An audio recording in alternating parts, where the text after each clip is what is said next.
into the Word of God now, that the Lord Himself will speak His word to your heart. That this Word of God we are going to hear today, the Lord will help you. That if there's anything missing in your life, you want to talk to the Lord and ask that the Lord Himself will touch your life. The Lord will transform your life. There will be a recovery here tonight. As we come before the Lord, let's talk to the Lord, present ourselves to the hands of God. We've come into His presence so that we can experience the power of God. So that we can experience the touch of God upon our lives, upon our families, and upon His church. You want to pray and present yourself to the hands of God today and tell God, and say, God, here am I come into your presence, O God. Let me have an encounter with the power of God. Let the power of God touch you. Let the power of God transform your life. Let the power of God visit you here today, that the word of God will have an impact in your life.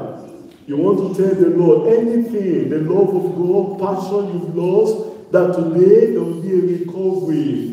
Recovery of the lost passion. Recovery of the lost zeal. Recovery of the lost glory upon your life, upon your family, and upon the church of the living God. That as we come into the word of God, that word will touch your life. In Jesus' name we pray. Our Father, my God, we want to thank you for the things you've been doing in our lives since we came in here to worship and to study at your feet.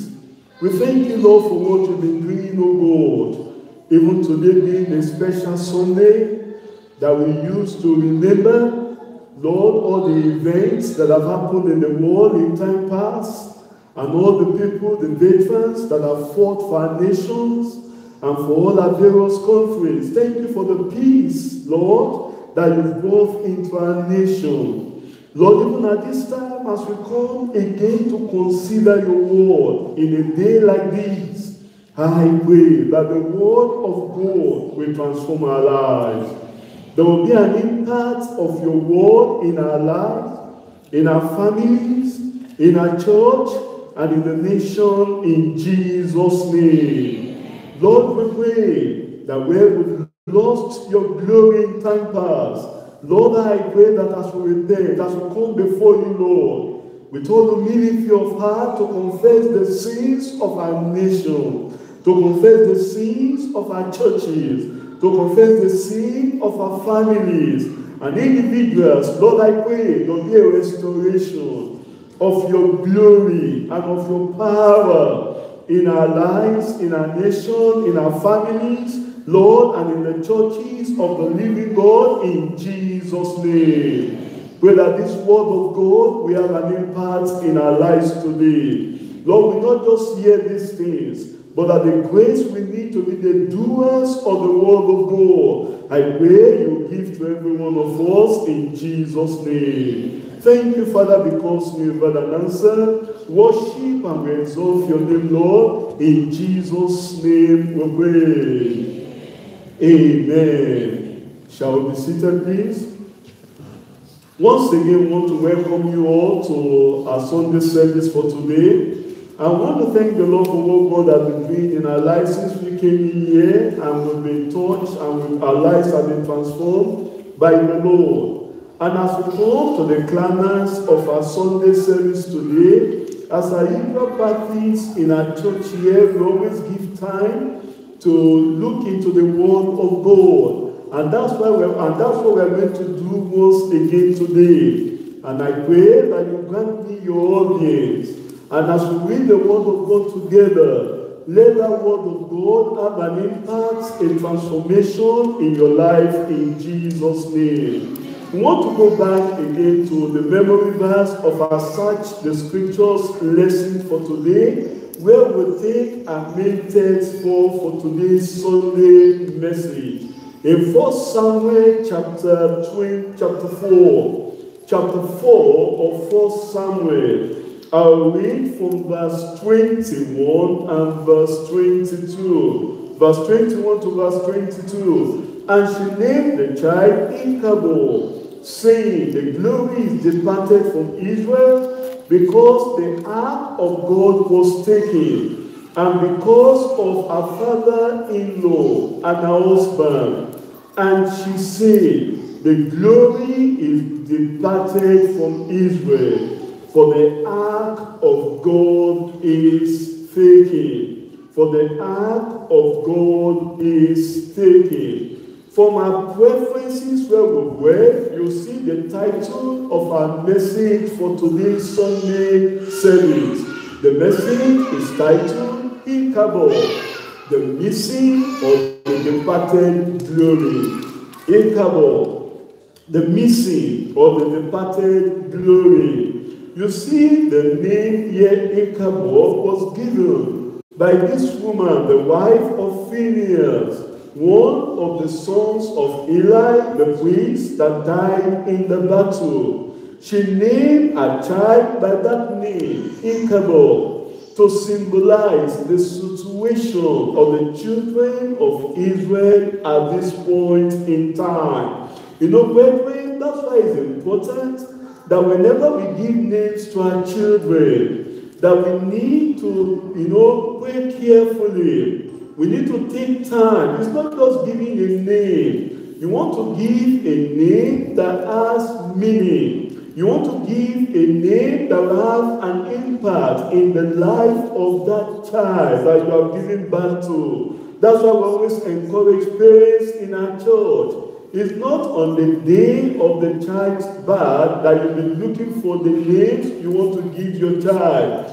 It's important we seek the face of the Lord. It's important we take time and ask for the Lord's leading and the Lord's guidance, so that the Lord, we can give our children the names that are meaningful, the names that will impact their lives and that will impact their future. But this woman here, she gave that name because she was concerned for the glory of God at that time.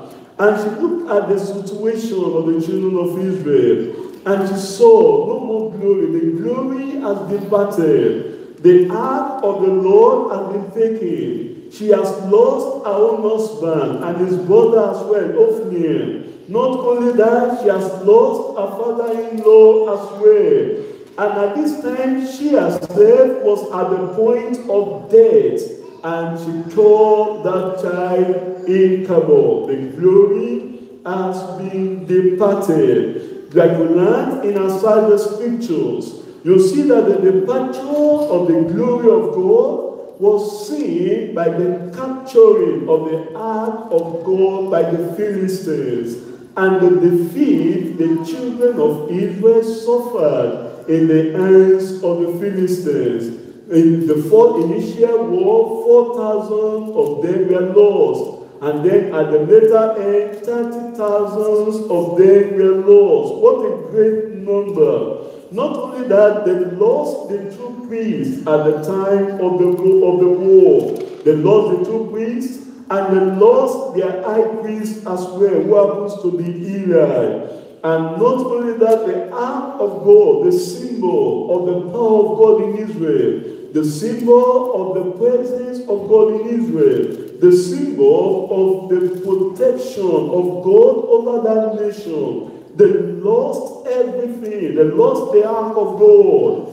And what was the root cause of all these things? The root cause was because of the sin of the priests, Ophniel and Phinehas, and the indulgence of Eli, that Eli was not able to discipline his two sons. And also the people themselves, they contributed to the sin. Think of the women that were committing adultery with those priests right there at the temple. They all contributed to the sin. And the sins have an impact and grave consequences upon the nation Israel. That at that time they lost the glory of God.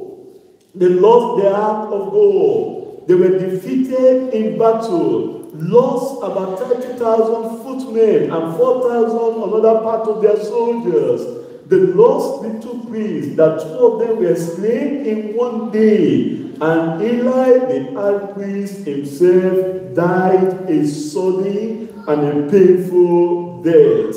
The situation of the children of Israel at this time typifies the state of the fallen man and a backslider who have lost his first love, the glory and the glory of God upon his life. Man originally, when he was created by God, was created in the image and in the likeness of God. He was created with the glory of God upon his life. Like we are told in Genesis chapter 1, God saw everything that he has done, he has created, including man. And it was good, because the glory of God was upon man. The image of God was upon man. The likeness of God was upon man. But do you know what happened in Genesis chapter 3? We are told that Adam and Eve, they ate the forbidden fruit. They were disobedient to the commandment of God, and they went into sin. As a result of that sin of disobedience, by eating that forbidden fruit, they lost the glory of God upon their life. They lost the image of God. That at that time, their eyes were open, and they now found out that they were naked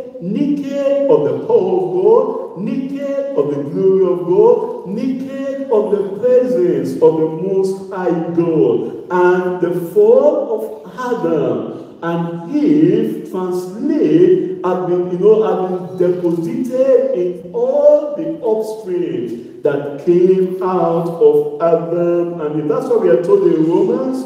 Open your Bible with me to Romans chapter 3.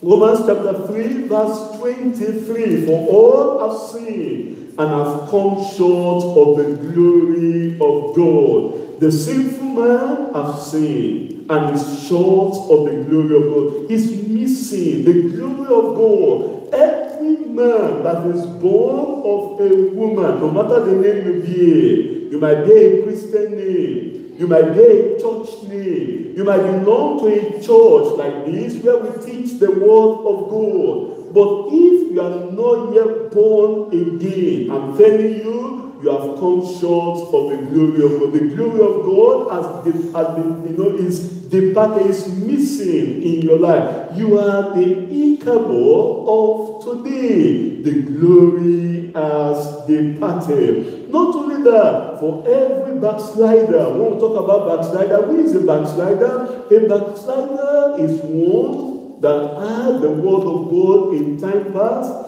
gave his or her life to the Lord Jesus Christ, and is born again. But down the line, as a result of trials, as a result of temptation, as a result of all the troubles of life upon him, he lost his love for God. He lost his relationship with God. As a result of temptation, he fell into sin. He committed evil. At that time, he is known as a backslider. He might still be coming to church.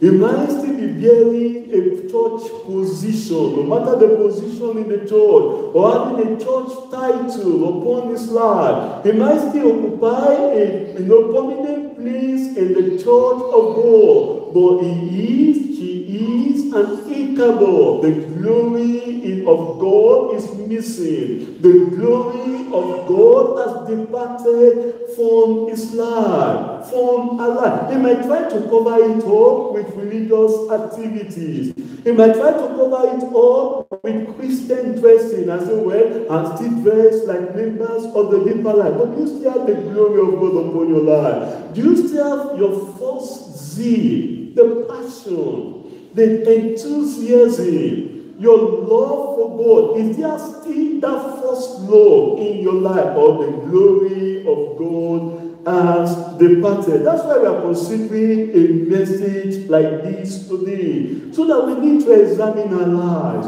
We need to come into before the altar of God and say, God, here am I. Search me. Am I an incapable? Am I still in right standing with you? It's not just I carry Bible. Do you still have the life of the Bible demonstrated through your life? It's not just I come to deeper life. Are you still deeper in your relationship with God? Or what we just have now is just a physical thing. It's just the outward show of religion without righteousness. It's just the outward show of Christianity without Christ-likeness. It's not the outward show, of heaven without holiness. I pray God will help us. That's why the Lord is calling us in Jeremiah chapter 3.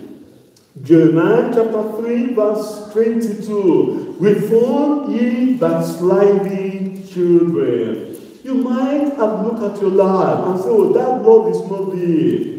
That zeal is not there. That passion is not there. That love I had for God 5 years ago, 10 years ago, the consecration I made to the Lord 15 years ago, that God, if you do this for me, I'm going to serve you with all my own heart. God, if you do this for me, I'm going to live for you. But you go back to your vomit again. Now you begin to weigh your service unto the Lord. How does that affect my business? How does that affect my career? How does that affect my pursuit for the things of the world? You are an incapable. The Lord said, return. Come back home. Return ye. Jeremiah chapter 3 verse 22. Return ye backsliding children, and I will heal your backslidings. Behold, we come unto thee, for thou art the Lord our God. He is our God. I said, He is our God. He will not forsake us. He will have mercy. Not only for us as individuals, but also as a church, as a family. You want to examine your family. Is the glory of God still in your family? When you look at the challenges, when you look at the struggles, when you look at the temptations, do you still love God as a family? Are you still serving the Lord as a family? Are you still sincere when you read the word of God? Does the word of God comes alive in your family? Or you just say, oh, to fulfill all righteousness, we just read the Bible and then we just say the Lord's Prayer and that is it? That's incapable. The glory and departed. That's why we need to search our lives today. We need to look into our family. We need to look into the church of the living God as well. As the church, is there any way we've allowed sin in the church? We've allowed carnality. We've allowed worldliness. We've allowed grumbling. We've allowed infighting. We've allowed, and before these things and divisions, and in the church of the living God, we cannot make progress. But today, as we come to the Lord, there will be forgiveness, there will be restoration, and the glory of God will be seen in our church in Jesus' name. Amen. Also, as a nation, in a day like this, when we remember all our veterans, we want to ask ourselves as a nation. We still have the item. God save the Queen. Are we sincere as a nation? Are we sincere as a citizen of the nation? Do we still acknowledge God as our God, as the Almighty, as the Creator? And we begin to reflect on all these things. Do we still, I was watching a documentary of one of those fallen soldiers. One of them, he was badly wounded in the war. And as he was about dying, that I was just telling, when I looked at that, I said, oh, I wish that the present day soldiers, they will still have that kind of encounter with God. The last words that came out of his mouth on his dying bed, when he was dying, right there in the war, he was singing, nearer my God to thee, nearer to thee. You know, brother, that's why we need to reflect as a nation. Do we still bring God at the center of everything we do as a nation? Look at the veterans. Some of you are working in the care home. Some of you are taking care of these veterans. Do you still point them to God? So that it's not just we remember them, we show care to them, we show love to them. Yes, it's good. But we are still pointing them back to the Creator, to their Creator. So that on that final day, when they depart here on earth, they have the privilege to sing like that fallen soldier. Nearer, my God, to thee, nearer to thee. I pray God will help us. That's why we are considering a message like this. Ichabod, the missing glory. I pray that God will restore righteousness in our nation. God will restore righteousness in our city. God will restore righteousness in our families. God will restore righteousness in our churches. And God will restore righteousness in our individual lives in Jesus' name. Can I hear a louder amen? That's why as we consider this message, we take it under three sub-headings. Point 1. Causes of backsliding and the forgotten glory. The causes of backsliding and the lost and that forgotten glory. Then when we do that, we want to look at what are the causes as we consider this text. What led to the act of God being captured? What led to the children of Israel suffering defeat? What led to the children of Israel being abandoned? What led to the children of Israel being forsaken? Causes of backsliding, not only for the children of Israel, but for our own individual lives as well. As a family, what are the causes? What have led us to where we are today? So that we come back and look at all these things and we begin to take care of them and take them away in our lives, take them away in our families, take them away in our churches, take them away in our nation, and God's glory we return back to our lives, to our families, to our churches, and to our nations in Jesus' name. But if not, we still remain in a backsliding state, then there are consequences. This leads us to point 2, consequences of backsliding and the forfeited glory. When we know thus remain, we don't return back to God, there are consequences. Like we see in the case of the children of Israel, we suffer defeat. There will be failures. There will be loss of life. There will be fatalities. But I pray none of these will come upon our lives in Jesus' name. That's why we consider point 3, the cure for backsliding and our future glory. There is cure here today. Tell your neighbor, there is cure for you here today.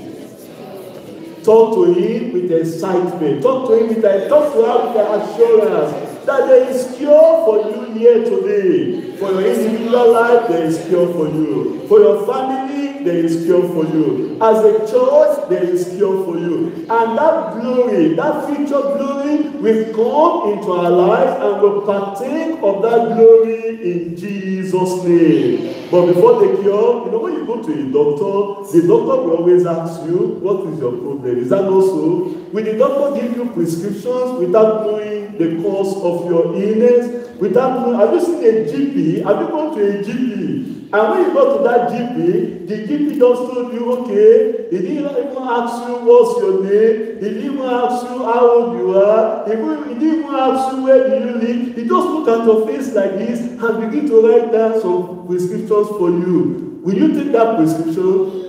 You know, our GP who is there, we understand, we tell us better. They don't do that in their profession. Do you understand? The same thing will come to God. We look at our lives. When we have some challenges, we are going through some problems, we are going through some difficulties. We want to look at our life. What are the causes? Why all these things? Look at the case of the children of Israel. These are people that at the beginning, you know, a whole nation of Egypt, the Egyptians at that time were the superpower of the world, but yet they could not hold them down. God fought for them. God inflated Egypt with 10 plagues, And at the end of the plagues, the children of Israel, they were let go. And they crossed the Red Sea. These are the people, the same nation, that only their shout alone, those going around the walls of Jericho, and the walls of Jericho did what? Fell down flat. These were the nation that, they didn't have to fight.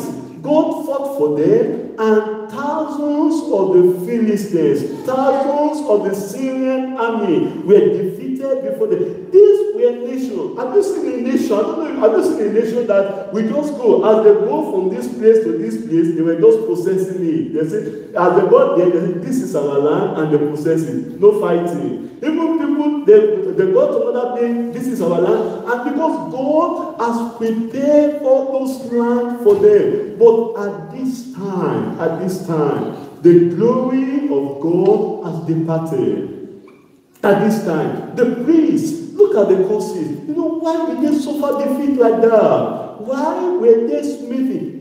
By the Philistines, this same Philistine. Do you know it was just one man? Give me his name. Do you still remember his name? With the jawbone of an ass. Do you remember now? Bible student, you remember his name? Shout it out for me.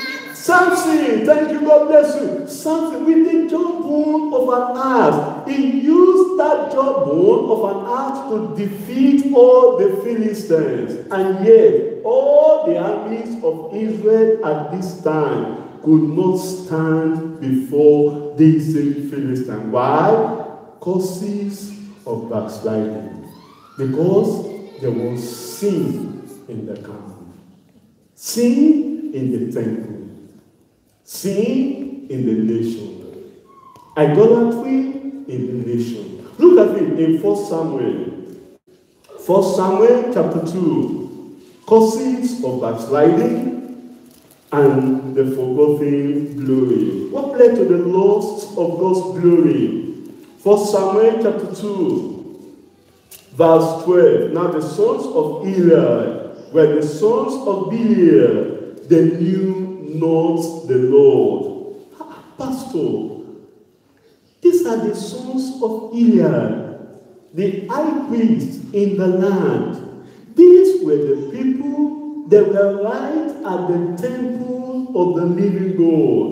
And yet the Bible calls them, what did the Bible call them?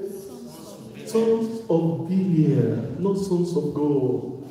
They lost touch with God. They knew not God. Why? Look at in verse 13. And the priest custom with the people, agreement with the people. That's why we need to be careful. We must not join hands with sin. If you join hands with sin, that's why we always tell you in this church, that if you're a believer cannot go into business agreement with an unbeliever. It will crumble. You cannot go into partnership with an unbeliever. It will not prosper. Look at that. This priest custom. Two hands joined together in hand. The Bible says, the sinner shall not do what? Shall not go unpunished. God will always punish sin. Even though majority, like they say, carries the votes, it does not work with God that way. Do you understand? What is in agreement with the majority does not mean is in agreement with God. Look at the priest custom, the agreement with the people. That when any man offers sacrifice, the priest servant came, while the flesh is in the setting, with a flesh hook of 3 teeth in his hand, and he struck it into the pan or kettle or candle or pot, or that the flesh hook brought up the priest look for himself. So they did in Shiloh with unto all the Israelites that came hither. Also, before they burned the fat, the priest's servant came and said to the man that sacrificed, give flesh to roast for the priest, for he will not solid flesh of thee, but raw, in contrary to the commandment of God. They were stealing part of the offerings of the people, the sacrifices. And the priests were just feeding on the people. The priests were just, instead of giving those things to the Lord, they were just, and the people were cooperating. Where is our priest? Let's give him. Is the man of God. Is the one in the altar. Let's give him all those things. Let's give him all those sacrifices. They were joining hands together. They were in agreement. Look at verse 17. Wherefore the sin of the young man was great before God, for men abhor the offering of God. As a result of that, because of their sin, they were known as the sons of Belial. The children of Israel and the sons of Eli at this time were so wicked in the sight of God that they led the people into sinning against the Lord. And the Bible referred to them as the sons of Belial. Sin, when allowed in our lives as individuals, when allowed in our lives as families, when allowed in the churches and in the nation, will lead to the loss of God's glory, will lead to the loss of God's honor, favors, and blessing. Sin at this time was the root cause of the backsliding, iniquity. And can I tell you that sin is the root cause of the problem of man today? Why do you have challenges? Why do you go through all these troubles in life? Why do you go through all these sicknesses in life? Why do you go through all this war? It's because of sin. Look at the wars that are still happening. Despite all the things that happened in the past, people are still at the great, looking for war, that they want to fight war, and lives have been lost, all because of sin. Sin will always attract the judgment of God. God will always judge sin. Because the Bible says, the soul that sinneth, in Ezekiel chapter 18 verse 4, he shall die. Not only that, we are told sin separates us from God. It separates. No, and when there is sin in our lives, our prayers will not be answered, because we are told in Psalm 68, if I regard iniquity in my heart, the Lord will not hear me. For the children of Israel at this time, and for the sons of Eli at this time, the cause of the loss of God's glory and their defeat in battle was as a result of their sin and their conniving with the sins of the priests and the indulgence of their father, who happens to be the high priest, that he failed to take the necessary disciplinary act against the priests. These priests, they were supposed to be condemned to death, stoned to death, but he never did. He did nothing about it. He was complacent. He even allowed them to still continue ministry in the nation as priests. And he heard of all their abominations. He heard of all their sinfulness. And God warned him, not once, but twice. And yet he still felt that where is the Lord? Let him do whatever seemeth right. And God had to take judgment. Brethren, sin will not only attract the judgment of God, but it will also bring man under the bondage and the captivity of the devil. When there is sin in your life, you become vulnerable. When there is sin in your family becomes vulnerable. The wall of God's protection is broken when the church allows sin to reign and the pastor does nothing about it. Rather still encourage the people and say, where is your money we look for? Just bring the money. No, we don't care where you get the money from. You might go there and tell lies, and get the money, all the benefit money you are getting with lies.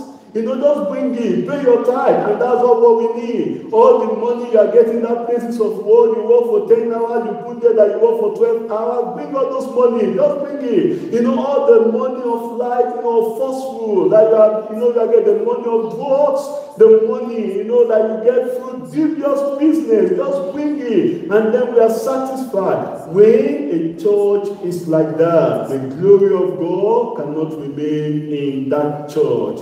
That church is an incapable. And when a nation forget God, when a nation has no place for God again in that nation, in their decision, in their parliamentary, constitution, they're removing everything that is of God. I'm telling you, that nation becomes an incapable, because the glory of God will not reside in that nation. For the children of Israel, sin was the cause. For the children, for every man that is going through challenges, problems, sickness, and infirmities, sin is the major cause of man's problem. In Psalm 50, and God will always judge sin. Psalm 50, I'll read from verse 16 of Psalm 50.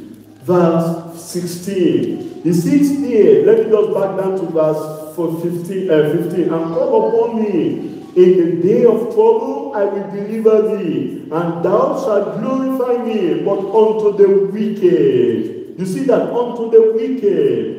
God said, what hast thou to do to declare thy statutes?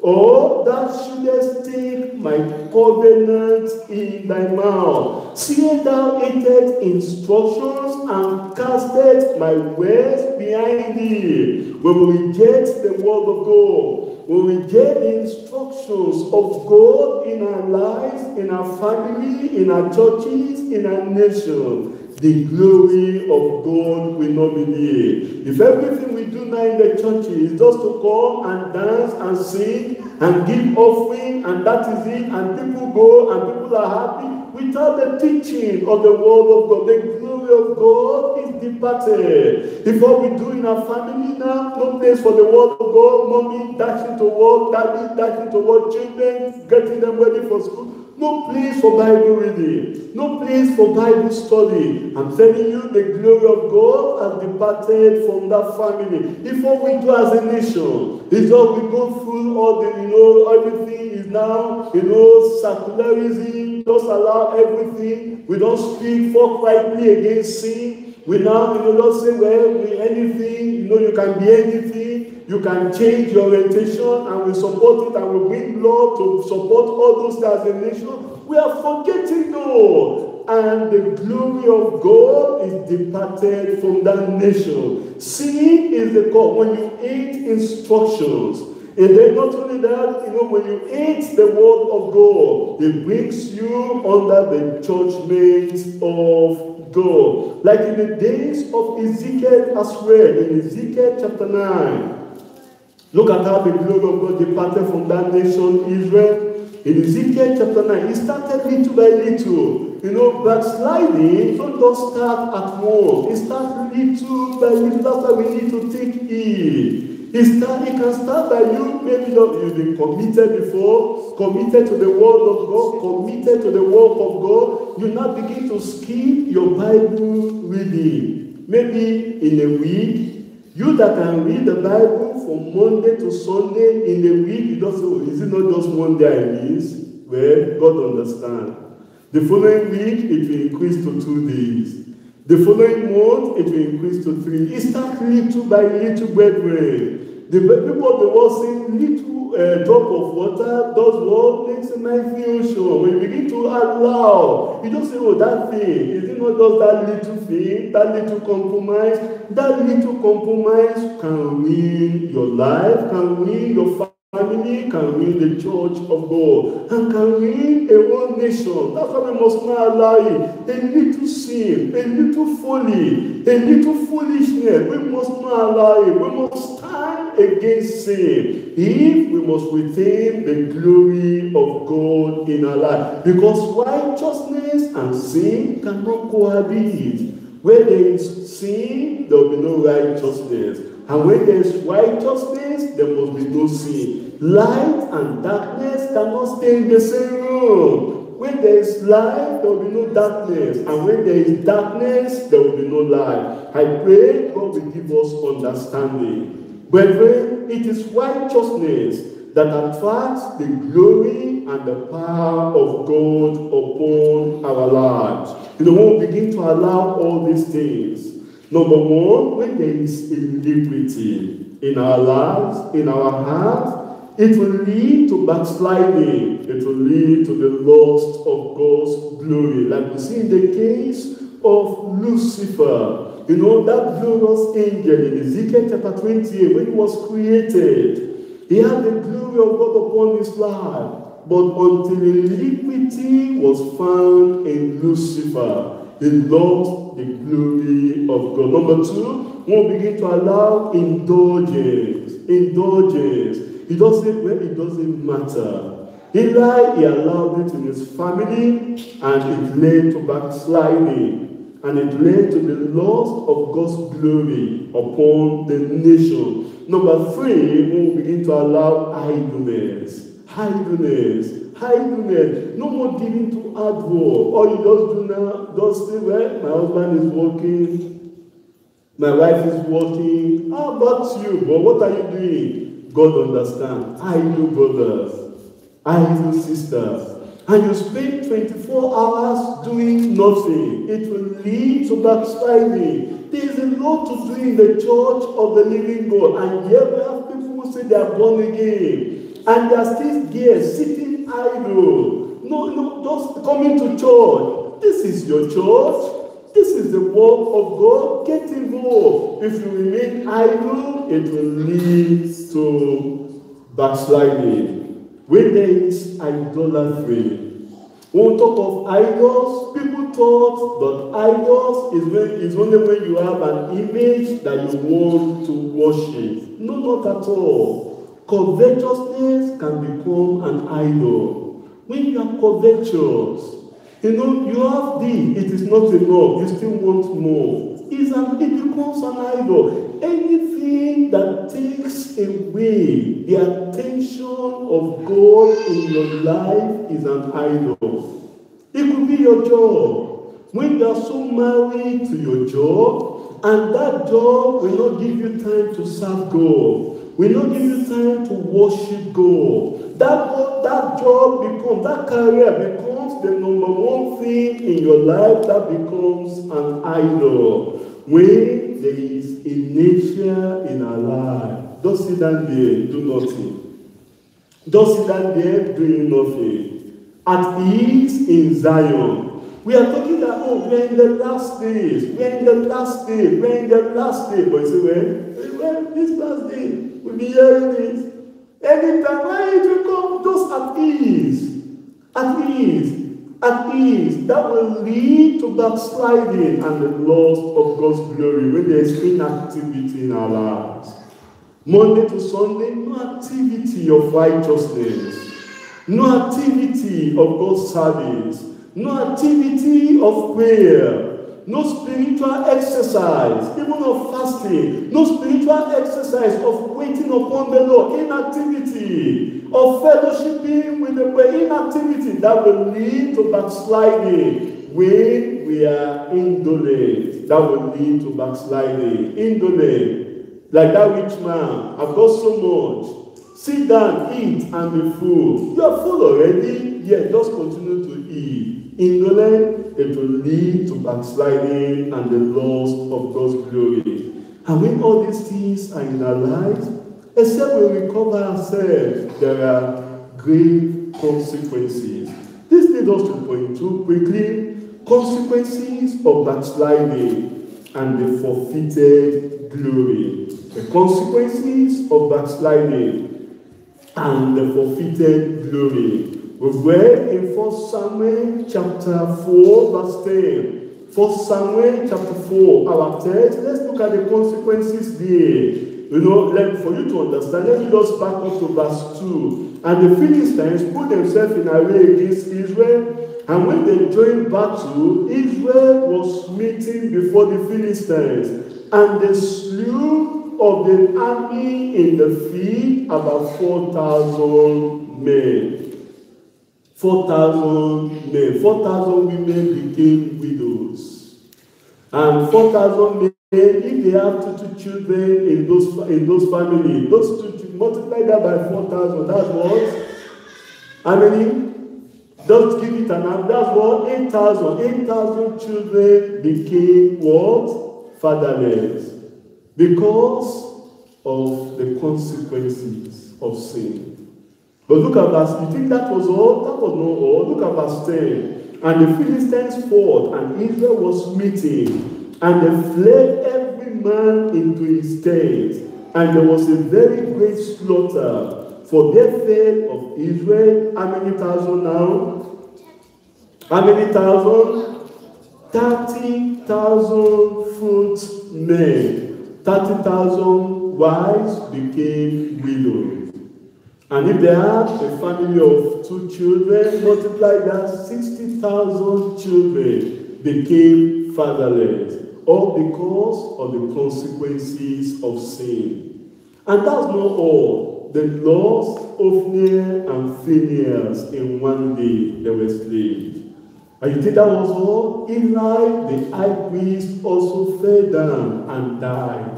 And that was not all. Phinehas' wife also died while giving birth to a child. Not only that, Israel were in bondage for more than 20 years to the Philistines. If you read from 1 Samuel to chapter 4 to chapter 7, for more than 20 years they were in servitude to the Philistines. Sin has consequences. The act of God, the symbol of the presence and the power of God in their nation, was taken. They lost everything, and when you lost God, when you lose God, you've lost all. That's why Jesus himself said in John chapter 15 verse 5, without me, you can do nothing. There is great consequences when we allow sin, backsliding, to remain in our lives and in our churches. That's why the Lord is calling us today, because sin and backsliding, compromise included, are grave consequences. The disobedience of Adam and Eve, we read in Genesis, caused them to lose the glory of God upon their life. They were driven away from the Garden of Eden and from the presence of God. Today, man is still suffering from the consequences of the sins of Adam and Eve. Because we are told in Romans chapter 5, open your Bible quickly to Romans chapter 5. Romans chapter 5, look at the consequences of sin, the consequences of backsliding, the consequences of the forfeited glory of God. When we lose the glory of God, when we forfeit the glory of God, it has grave consequences. And it still continues today. Romans chapter 5, verse 12. Wherefore, as by one man sin entered into the world, and death by sin. You see that death, that's the consequences. When you talk about death here, he's talking about spiritual death. He's talking about eternal death. He's talking about, the death man will have at the end of life. And he says, and so death passed upon all men, for that all have sinned. Death passed on unto all men. Why is it that man is dying? God didn't create man for man to die. Do you understand? Because man was created in the image of God, and God never died. But because of sin, death passed on unto man. The consequences of sin. And you see, nobody here will tell me you've not lost anybody. You not tell me that. I've lost somebody. I've lost not one, not two. Some of us, we've lost our parents. Some of us, we've lost our grannies. You know, these are people you love so much. These are people you cherish so much. Look at us as a nation today. We are remembering the fallen heroes. Why? It's because of sin. It's because of unrighteousness. When there's the consequences man have to suffer because of sin. There are great consequences. That's why the Lord is warning us today. And also as a backslider, except you repent, you will suffer the same consequences as sinners do suffer. People say, well, that if you're a Christian, when you backslide, you will still go to heaven. There is nothing like that in my Bible. In Ezekiel chapter 3, open your Bible with me to Ezekiel chapter 3, verse 20. The Bible says again, when a righteous man does turn from his righteousness and commit iniquity, I lay a stumbling block before him. He shall die. When a righteous man, you turn away from your righteousness and you commit iniquity, God says he will lay a stumbling block like he did in the Garden of Eden for Adam and Eve. He laid a stumbling block before them. They could not enter in because of their sin. And he says that man, that woman will die in that sin. Because he has given, he shall die. Because thou hast not given him warning, he shall die in his sin, and his righteousness, which he had done, shall not be remembered. But his blood will I require at thy hand. God will always require sin, judgment for sin, atonement for sin. My sinner friend here today, my backsliding friend here today, you don't need to die in your backsliding. There is forgiveness with God. There is, forgiveness. Because the Bible says in Romans chapter 6, verse 23, Romans chapter 6, verse 23, for the wages of sin is death. That's the consequences of sin. The wages of sin is death, and the gift of God is eternal life. And I tell you today, our God is of a purer eye, to behold iniquity. And sin cannot go unpunished. Sin cannot go unpunished. God will always punish sin. The soul that sinneth, it shall die.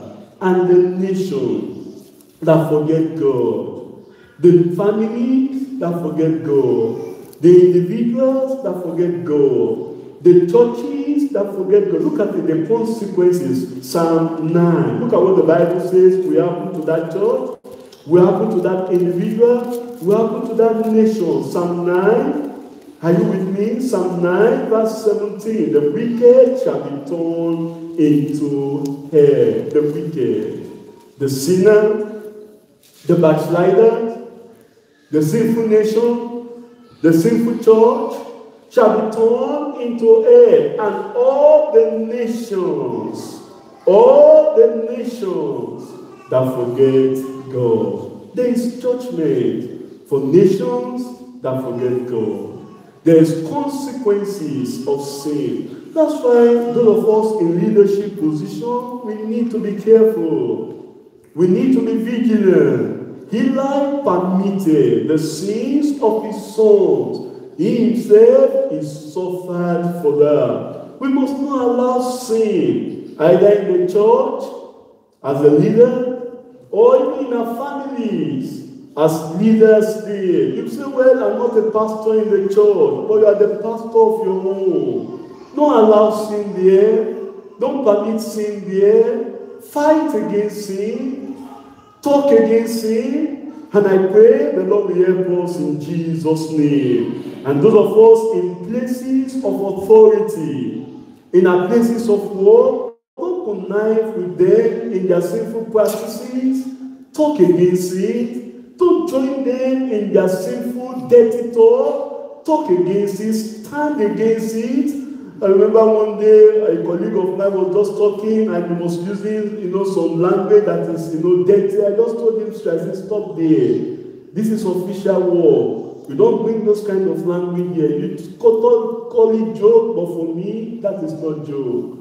And we need to stand against sin. You need to don't say because, well, if you have a place, you're in places of authority, places of influence. That's what the Bible says, let your light so shine before men, that they may see your good works and glorify your Father which is in heaven. We need to have influence in our places of work. We need to stand for the light, stand for righteousness. No matter the level you are in that place of work, let them know you as somebody that stands for righteousness. And I pray the Lord himself will help us in Jesus' name. Because it's not just only the sinners that will partake of the judgment of sin. Those that join hand in it. Look at it in Romans chapter 1. The consequences of backsliding and the forfeited glory. Romans chapter 1 verse 32. Who knowing the judgment of God, that they which commit such things are worthy of death, not only do the same, but have pleasure in them that do them. You have pleasure in them that do them. You find pleasure in all those sinful habits. You find pleasure in all those things of the world, the shows of the world, the things they advertise there. You find pleasure. You too, you will partake in those judgments. I pray God will help us. We will be wise.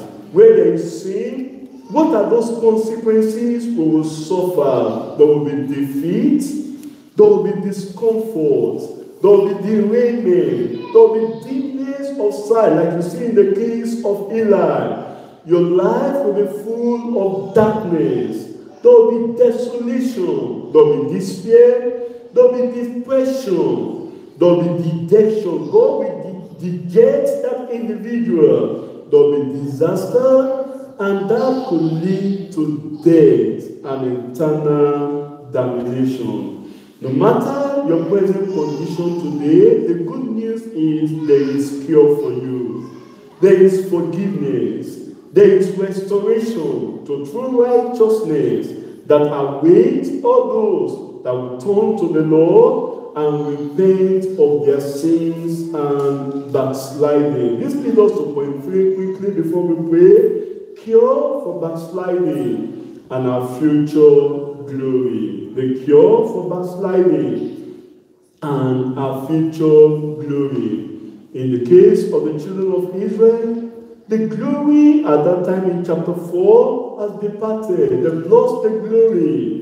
But something happened after 20 years of servitude under the Philistines in the time of Samuel. When he came to the throne, the position of the high priest and the prophet of the Lord. Look at what he told them in 1 Samuel chapter 7. And this is the cure we need today. The cure for backsliding and the restoration of our present and future glory. 1 Samuel chapter 7.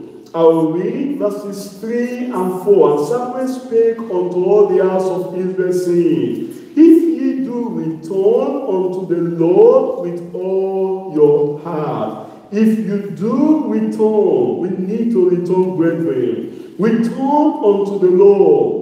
Return unto the Lord with all your heart. Then put away the strange gods and Ashtaroth from among you, and prepare your hearts unto the Lord, and serve him only, and he will deliver you out of the hands of the Philistines. That's the instruction. The pathway to our cure is that we have the instruction of the word of God. And that's why you are seated here today. So that you can hear the instruction. So that you can hear what God requires from you. If you must be cured of the backsliding or your sinfulness and have the glory of God restored back into your life, back into your family, back into our churches, back into our nation, if we must have the glory and also partake in that future glory of God that awaits every true believer in the Lord Jesus Christ,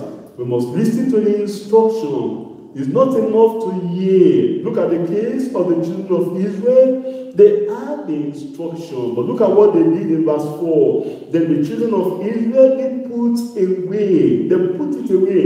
Even the one Samuel did not mention. Look at it. Balaam and Ashtaroth. Samuel did not mention Balaam, but they knew that Balaam was in their homes. They put it away.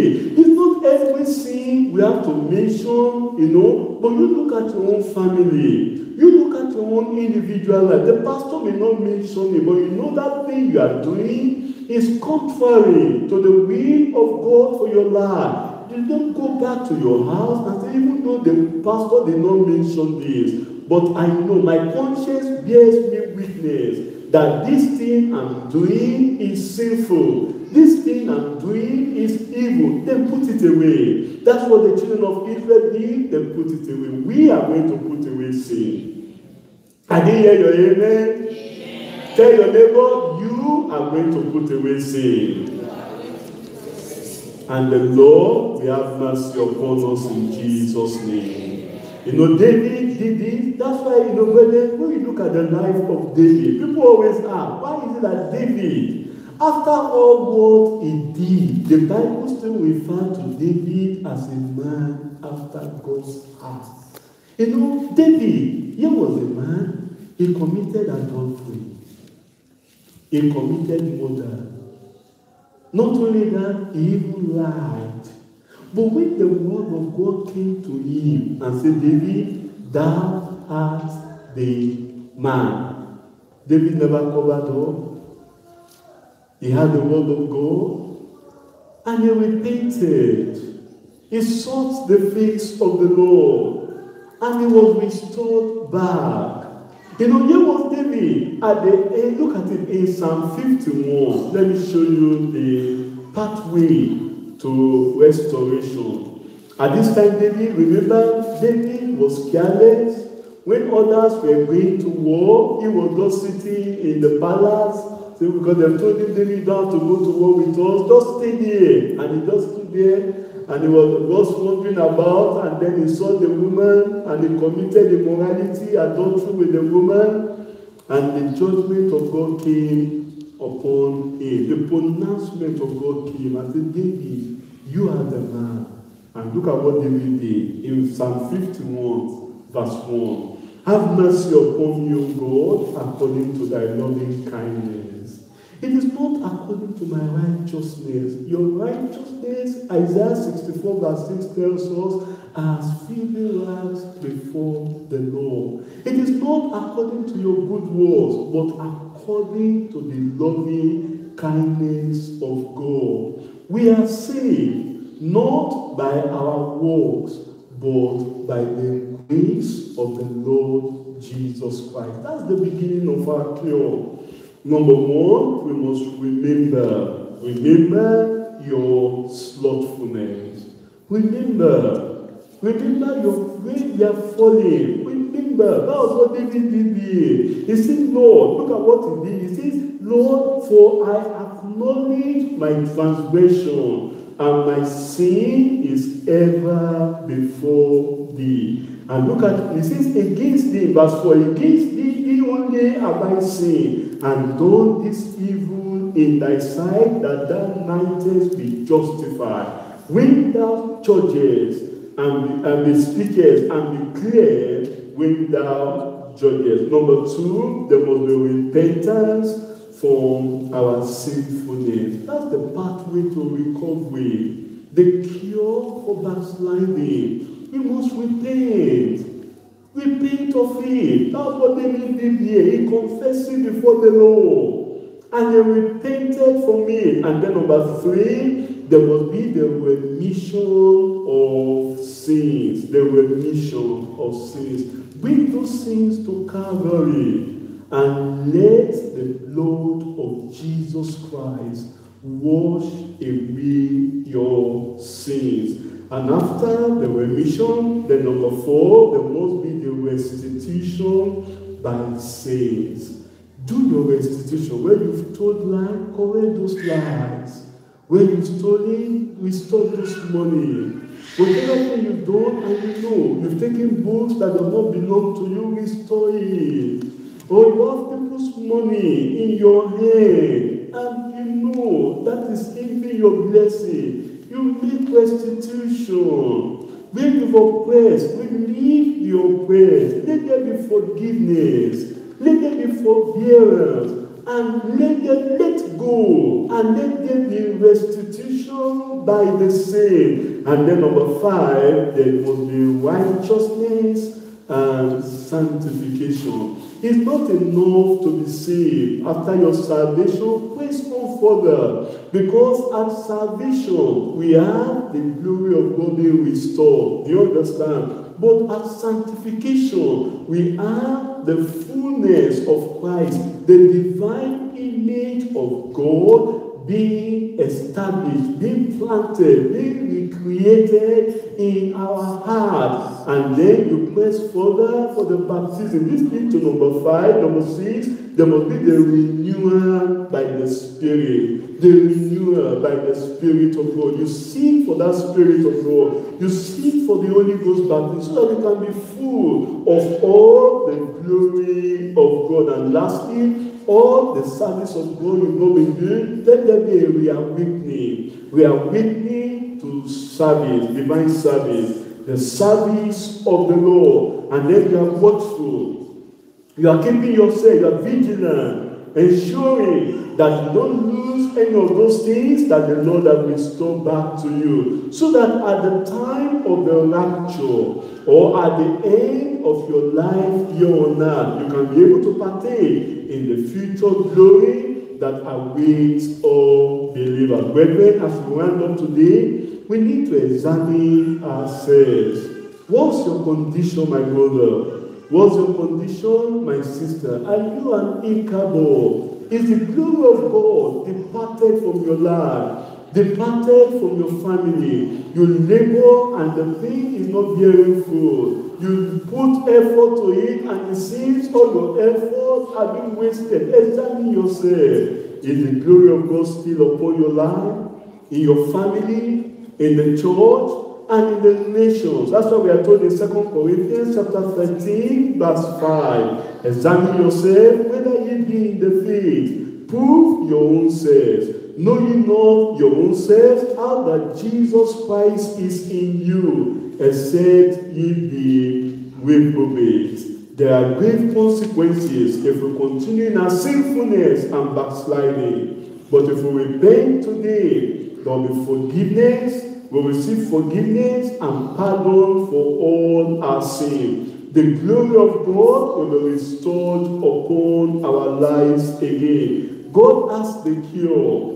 Through our Lord Jesus Christ, He died on the cross of Calvary so that He can restore you back to the glory of God. And at the time of the rapture, you see, sanctified, spirit-filled, you'll be opportune to partake in that rapture, which is the future glory that awaits the church. Or at the end of your life, you will be ushered into the everlasting glory of God in heaven. That's why we need to examine ourselves today. As we want to rise up now, and we go to the Lord in prayer, we begin to examine ourselves. Search me, O God, and know my heart today. Try me and know my thoughts, I pray. And see if there be any wicked way again. Are you an Ichabod, my sister? Are you an Ichabod, my brother? Examine yourself. Is your first love still there? Your first fervency, is it still there? Your first zeal for God, is it still there? Your passion for God, is it still there? Examine yourself.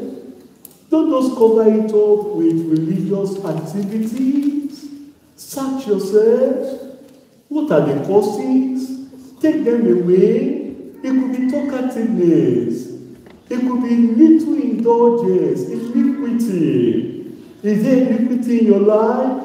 Indulgence in your life? Idleness in your life? Or you are putting idols? Idols of money? Idols of properties? Idols, of career? You have put it into the family. Examine yourself. Inactivity in your life, examine yourself, doing nothing for the expansion of the glory of God. Examine yourself. Remember, there are great consequences if we continue in our sinfulness and backsliding. It will lead to defeat, it will lead to discomfort, derailment. There will be dimness of sight, loss of vision. There will be darkness in our life. We don't know the pathway to righteousness. It will lead to desolation, to despair, to depression, to dejection, disaster, death, and eternal damnation. But there is cure for you here today. If you must have that cure, remember where you are falling, my brother. Remember where you are falling, my sister. Repent of your sinfulness, of your backsliding. Talk to the Lord about it. Let there be a remission of sin, the forgiveness of your sin today through the Lord Jesus Christ. Come to Him. We see it's not enough to repent. Accept Jesus Christ as your Savior. My backsliding friend, accept Him as your restorer. Come to Him, He will forgive you. And then you make a restitution. Make a restitution of those things we brought into the home that has brought this state where we are now. You go back to your house, take them away. All the things you've stolen, make restitution. Where you've stolen land, make restitution. And then let there be righteousness and sanctification. Let's talk to the Lord. Let there be a renewal by the Spirit of God. Let that Spirit of God come upon your life today.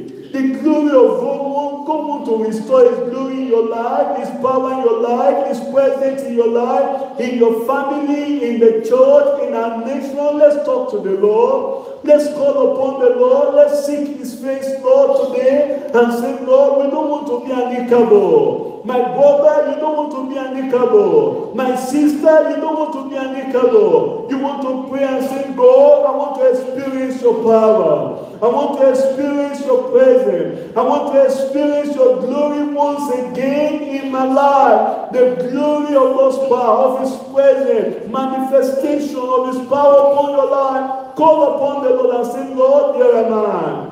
Where am I? We have lost your glory in time, but let there be a restoration here today. The Lord will restore you, my brother. The Lord will restore you, my sister. Talk to the Lord. There is forgiveness with our God. There is mercy with our God. And at the end of your life here on earth, you will be ushered into that everlasting glory of God. All the dead, all the dryness in your life, all the dry bones in your life, let them come to life once again. All the prayerlessness, the faithlessness, now you do this, you don't do it now, not by prayer, not by faith, you not do it by reason. You not do it by, by your senses, by human reasoning, not by the word of God, not by the power of God. Pray and say, God, all this dryness, all this sensuality that have come into me, Lord, deliver me. All this frequent falling into temptation, rising and falling. Pray today and say, God, deliver me all these weaknesses in my spiritual life. Let me receive the power, Lord, today. The strength, the victory, Lord, today. Victory over sin. Victory over temptation. Victory over Satan. Victory over the power of the devil. Let me receive the power today. The power to stand. All the feebleness, all the fears that have come into your life. Pray today, because the Bible says the righteous,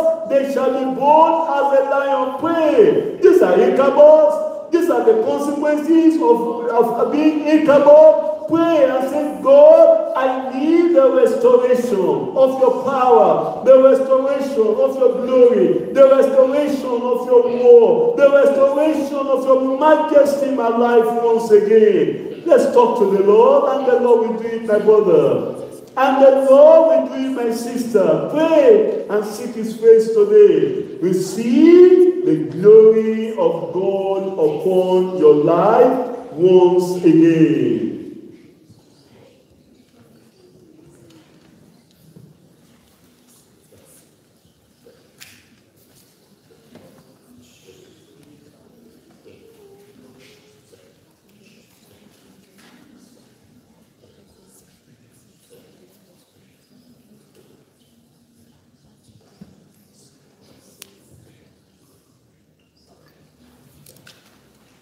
In Jesus' mighty name, we pray.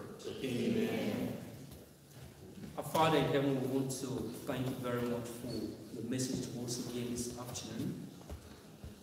We thank you because we know you loved us so much, and you don't want us to go through the same circumstance, the same situation we find in the life of the children of Israel because of the sinfulness that they allowed in their life, they allowed in their camp.